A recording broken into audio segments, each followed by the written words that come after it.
have no idea how to answer this question, but somehow I want to keep dancing. So whatever happens, I keep dancing in my corridor, in my kitchen, in my head, in an empty theater, alone or with a sparse audience, and we need to keep dancing, keep thinking about dance. What kept me alive as a dancer was to think in mid-term or even long-term, and to imagine what could be my ideal space for dancing in the future.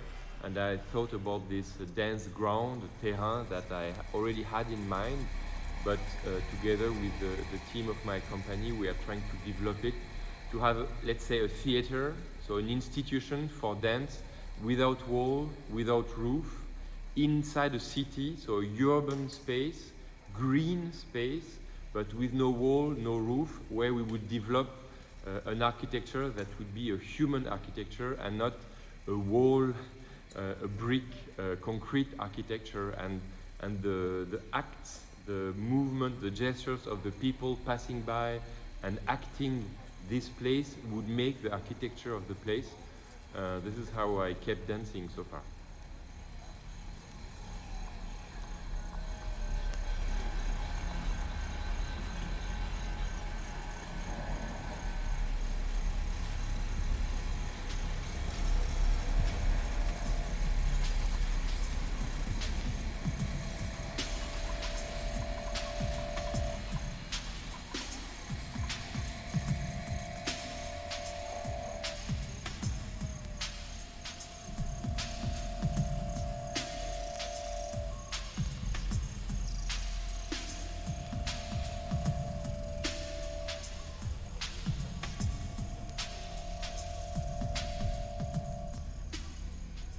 I have no idea how to answer this question, but somehow I want to keep dancing.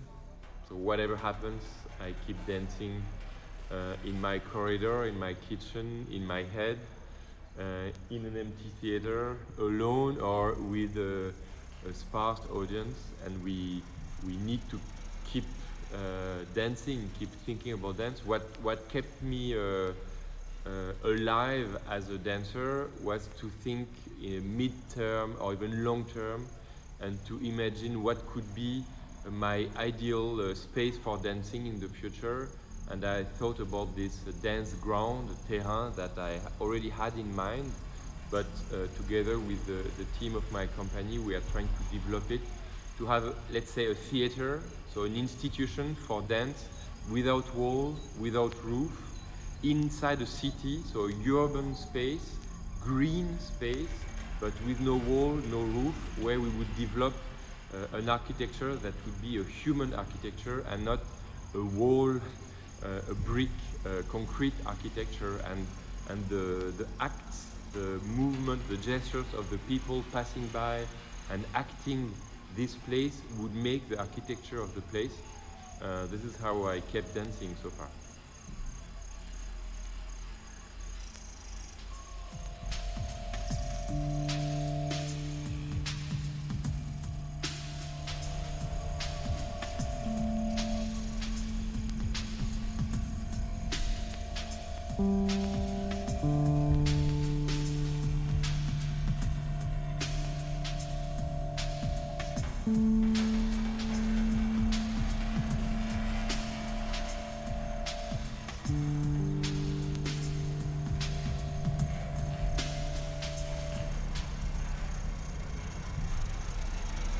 I have no idea how to answer this question, but somehow I want to keep dancing. So whatever happens, I keep dancing in my corridor, in my kitchen, in my head, in an empty theater, alone or with a sparse audience. And we need to keep dancing, keep thinking about dance. What kept me alive as a dancer was to think in mid-term or even long-term, and to imagine what could be my ideal space for dancing in the future. And I thought about this dance ground, terrain, that I already had in mind, but together with the team of my company, we are trying to develop it to have, let's say, a theater, so an institution for dance without wall, without roof, inside a city, so a urban space, green space, but with no wall, no roof, where we would develop an architecture that would be a human architecture and not a wall, a brick, concrete architecture, and the acts, the movement, the gestures of the people passing by and acting this place would make the architecture of the place. This is how I kept dancing so far.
Hallo, guten Abend. Das erste Element, das spricht heute Abend, die Figur, die spricht, ich fühle mich verpflichtet, ist jetzt off-script, aber zu sagen, herzlich willkommen, guten Abend. Wir freuen uns, dass ihr alle da seid. Jetzt kann ich wieder zum Skript kommen. Ich lese von meinem Handy, ich hoffe, dass es kein Problem ist für Leute. Wirkt wahrscheinlich unhöflich, aber ich dachte, lieber das als einen Text auf Papier zu drucken. So, Entschuldigung, aber ich meine keine Beleidigung.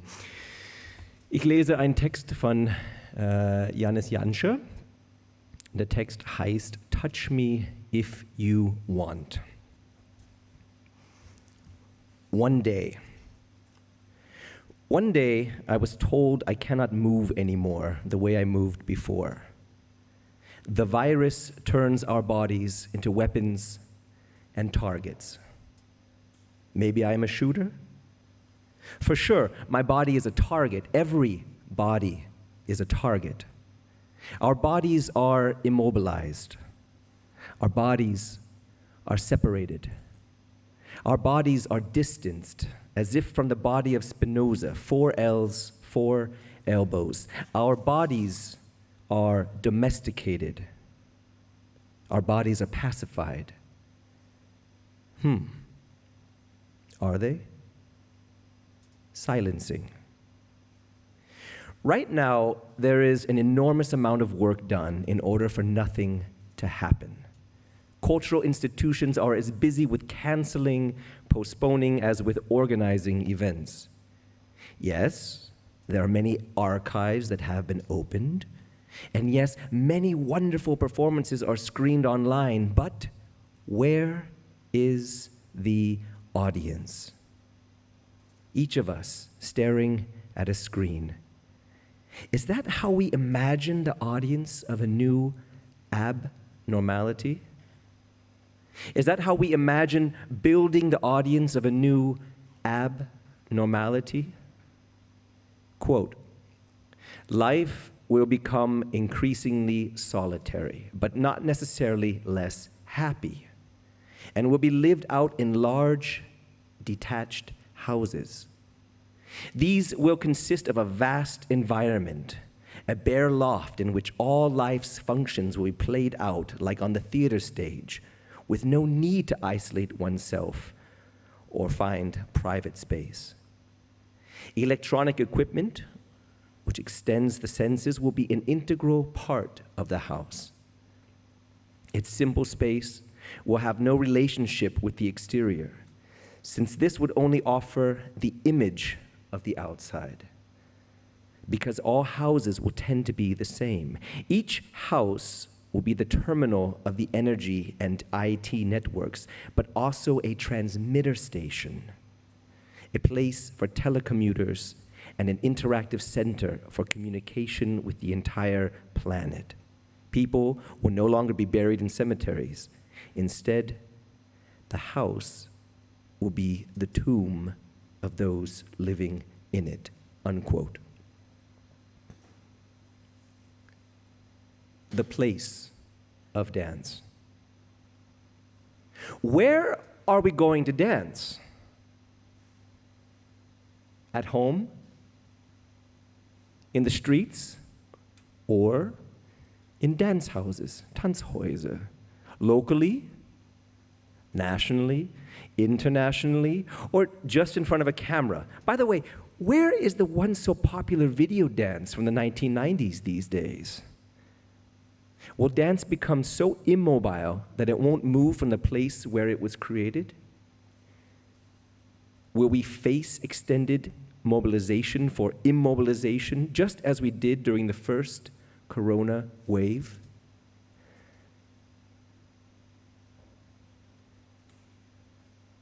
The face of dance. How are we going to dance?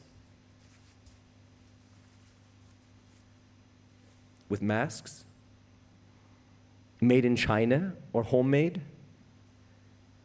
Or especially made for dance or any other physical activity? Will we use masks as in some ritual form of dance? Will we have a reinvention of masks a la Mary Wiegmann's Totentanz or Kurt Jos's The Green Table? Will the masks become part of the costume design? Will the masks still be obligatory but neutral protection? Or will they become a point of differentiation? Or a place for a production of meaning that goes beyond the sign of the corona times? Will performers wear the masks like medical employees and policemen do, with transparent visors that make breathing easier and the face fully identifiable? How will our dance be affected by wearing masks? Will it get slower? Will we take off our masks during the show? Will this have a special meaning? Will this be choreographed? Physical distance is social distance. How are we going to measure the distance between performers? With poles, sticks that will regulate a prescribed physical distance between the dancers, like in Oskar Schlemmer's stick dance, with markers on the floor that are visible to dancers only? Would the performers be warned by the intensity of a beeping sound if they were to approach each other in defiance of the designated distance?